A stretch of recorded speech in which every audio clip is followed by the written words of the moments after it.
Headmaster भी रह चुके हैं पुराने जमाने के, उनसे सुनिए। जय गुरु। श्री सद्गुरु महाराज की जय। अज्ञानतिमिरान्धस्य ज्ञानाञ्जन शलाकया चक्षुरुन्मीलितं येन तस्मै श्री गुरवे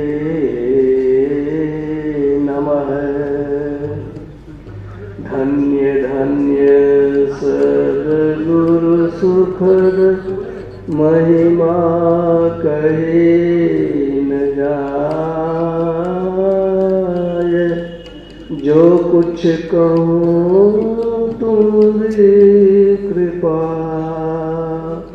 मोखे कछु न बसाय। श्री सद्गुरु महाराज की जय। एक बार सब कोई मिलकर के जोर लगावे, मुंह को जरा सा स्वस्थ कर ले, भीतर की विकार को निकालने के लिए तो कुछ कहा जाता है, वह भी गुरु भगवान की जयकार तो दिल खोल कर करना चाहिए। बोलिए श्री सद्गुरु महाराज की जय। प्रातः स्मरणीय अनंत श्री विभूषित परमाराध्य श्री सद्गुरु महाराज के त्रैलोक पावन पाद पद्मों में कोटिशः नमन। पूज्य ब्रह्मलीन महर्षि संतई परमहंस जी महाराज के श्री चरणों में कोटिशः नमन। पूज्य आचार्य श्री के चरणों में नमन। मंचस्थ तीर्थों को भी पवित्र करने वाले मुद मंगलमय महात्मागण, नगर समिति के सदस्यगण, समुपस्थित धर्म प्रेमी सज्जनवृंद, धर्मशीला देवियों, हम लोगों का यह बड़ा सौभाग्य है कि सत्संग में सम्मिलित है। किस लिए सत्संग हो रहा है उसकी भी विशद चर्चा हो गई है। महापुरुषों की जयंती मनाना ही चाहिए। जयंती की मनाने से उनके चरित्र पर चिंतन होता है, उनकी रहनी के बारे में, उनके महान बनने के संबंध में ज्ञान होता है और इस तरह से मन में ललक उठती है, भाव उठता है कि हम भी इस रास्ते पर चलें और उस ऊंचाई को प्राप्त करें। पूज्य महर्षि संतवी परमहंस जी महाराज के बारे में तो कुछ भी कहना समझिए सूर्य को दीपक दिखाने के जैसा ही थोड़ा होगा। बहुत सारे लोग हैं जो उनके सानिध्य में रह चुके हैं, अभी भी सुने ही। मेरा भी कुछ ऐसा रहा सौभाग्य कि प्रारंभ के दिनों में जबकि बहुत सेवक नहीं रहते थे, गुरुदेव के साथ में केवल पूज्य संतसेवी बाबा और गुरु महाराज, ऐसा कि एक ही कोठरी है, 2 चौकी लगी हुई है, बाहर में प्रचार में ऐसा ही होता था। और वो रसोईया रहते थे, रसोई बनाते थे, वो कभी आदमी और गाड़ी बैल पर चलते थे उस पुराने जमाने में।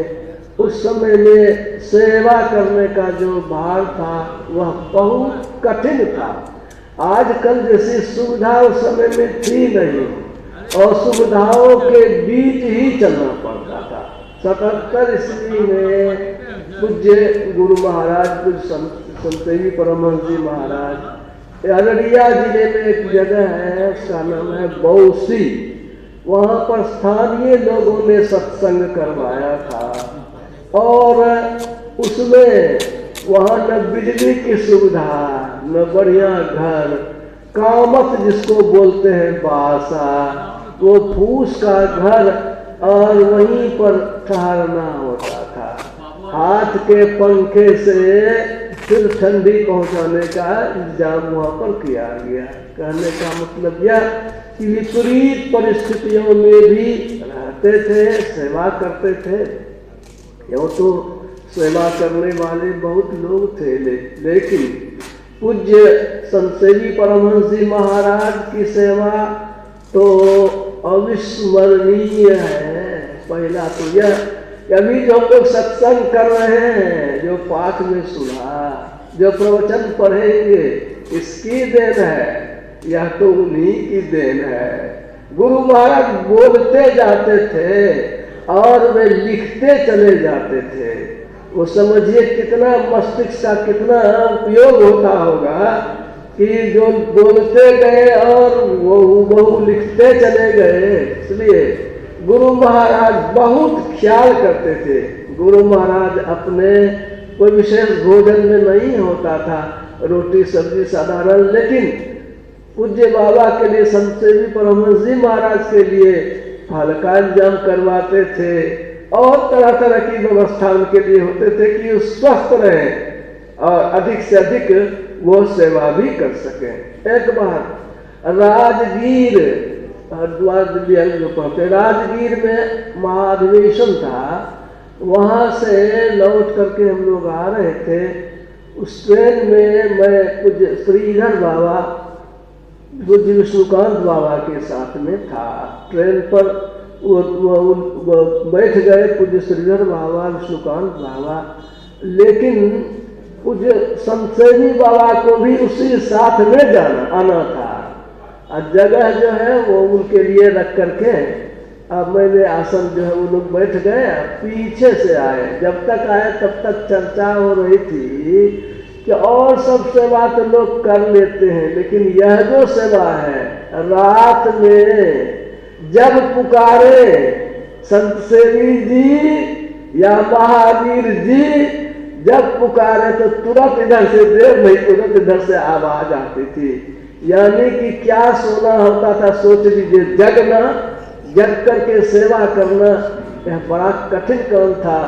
जो पूज्य संतसेवी परमहंस जी महाराज जैसे सेवक ही इतने दिनों तक निभा पाए।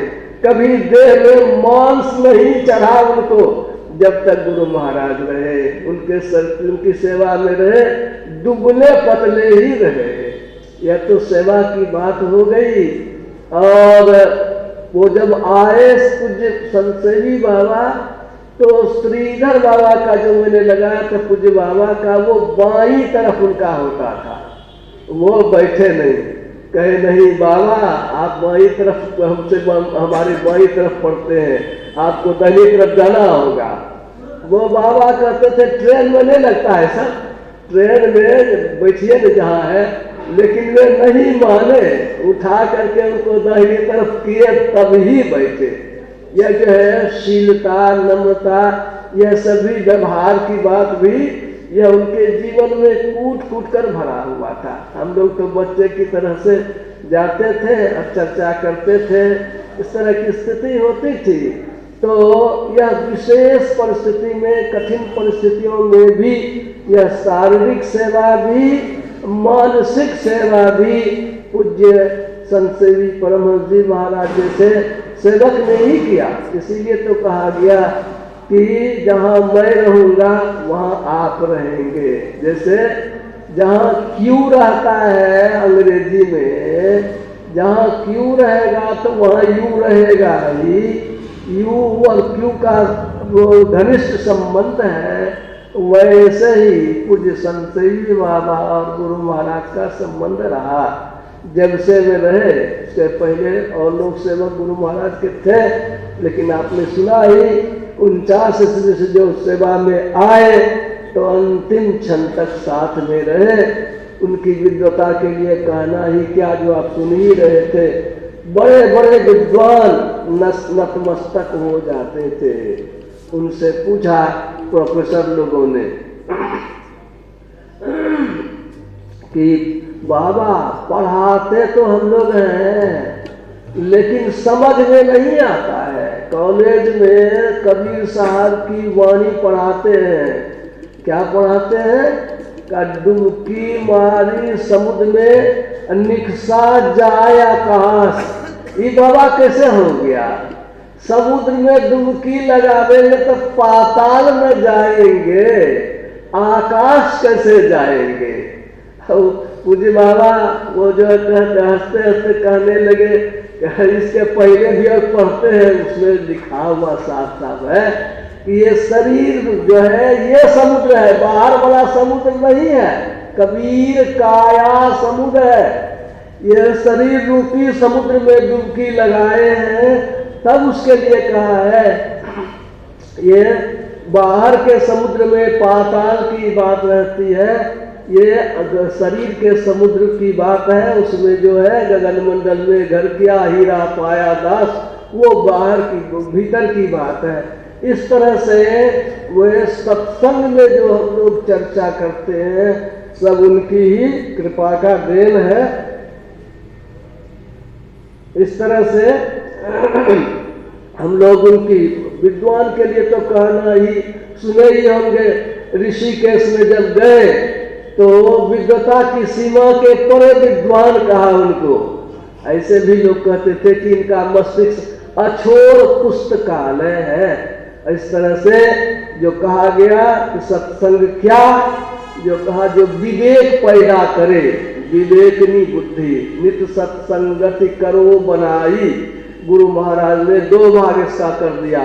अंतर बाहर द्वय विधि भाई, ये बाहर में धर्म कथा, बाहर सत्संगा, अंतर सत्संग ध्यान अभंगा। ईश्वर की प्राप्ति के लिए दोनों तरीके, बाहर में जो चर्चा होती है वह अंतर में बैठने की चर्चा होती है, और उसका प्रैक्टिकल व्यवहारिक रूप भी किया जाता है। व्यवहार के लिए यह कि नित्य प्रति सत्संग कर ले प्यारा, तेरा काल सरे सारा, सार कार्य का निर्णय करके धर चेतन धारा। ये सार क्या है? शरीर में चेतना ही सार है, शरीर तो जड़ है। उस चेतन को फुटा सके, जड़ चेतन की गांठ को अलग कर सके, इसके लिए अंतर का सत्संग करना होता है, अंतर की साधना करनी होती है। धर चेतन धारा पिंड के पारा, दसम दुआरे का ज्योति जग जावे, अति सुख पावे शब्द सहारे का। ये सब अंतर सत्संग की विधि है। इसकी चर्चा हम लोग कल करेंगे विस्तार से, अभी तो कल तक सत्संग होगा। इसलिए यह दोनों तरह का सत्संग, कथा सगुन जो कहो बखानी, सोई स्वच्छता करई मनहानी। उसी में केवल रह गए तो थोड़े पानी में डुबकी लगाइएगा तो कीचड़ हो जाएगा। रघुपति महिमा अगुन अबाधा, वर्णव सोई बरबार या गाधा। गहराई में जाने के लिए अंतर सत्संग में बैठना होगा। ऐसा सत्संग करेंगे तब सत्संग का लाभ होगा। मुद मंगलमय संत समाजू, जो जग जंगम तीरथ राजू। या जलचर थलचर नभचर नाना, जे जल चेतन जीव जहाना। मत की रति गति भूति भलाई, जब जो जहाँ जतन जही पाई। सो जानव सत्संग प्रभाऊ, लोको वेदन अनुपाऊ। उस सत्संग से होगा। उसी सत्संग की बढ़ाई में गोसाई तुलसीदास जी महाराज ने मांग किया है प्रभु परमात्मा से। देहि सत्संग निज अंग श्री रंग, भवभंग कारण शरण श्लोकहारी। लक्ष्मी के पति श्री लक्ष्मी, लक्ष्मी के पति आप हमको देना ही चाहते हैं तो सत्संग दीजिए। क्यों सत्संग दीजिए? यह आपका अपना अंग है, शरीर है, संसार है, ये माया का खेला। इसमें हम खो नहीं जाए, इस मेला में भूल नहीं जाए, तो आपका संग रहेगा तो भूलेंगे नहीं, आपका अंग पकड़े रहेंगे तो हम हिरावेंगे नहीं।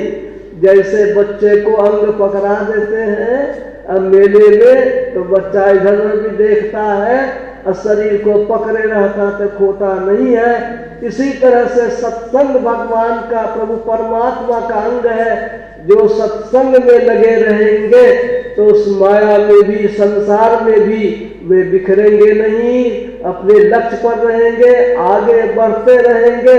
और इसी सत्संग के लिए संत कबीर साहब ने कहा कि साधु संतों के पास जाने के बाद एक नंबर का सत्संग तो अंतर सत्संग हुआ, और दूसरे नंबर का सब साधु संतों के पास जाते हैं तो जो कुछ गंधी दे नहीं तो भी बास सुबास, सेंट बेचने वाले के पास जाते हैं, वो आपको वो पैसा नहीं है फिर भी उसकी सुगंधी आपको लग जाती है।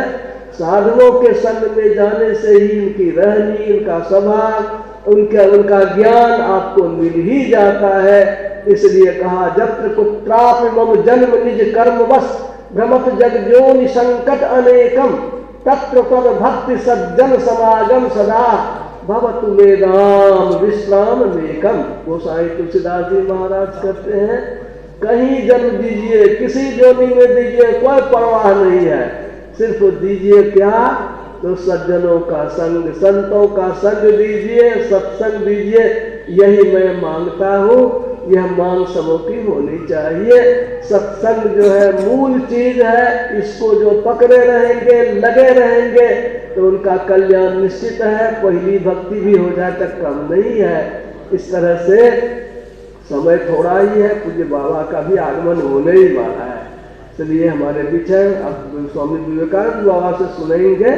मैं अपनी वाणी में विराम दूंगा और अंत में यही पूज्य जो गुरुजन जिनकी जयंती मना रहे हैं हम लोग, पूज्य महर्षि संत जी परमहंस जी महाराज, इनके चरणों में मैं श्रद्धा सुमन अर्पित करता हूँ। भूली बिसरी बातों को याद करते हुए पुनः पुनः उन्हें नमन करता हूँ।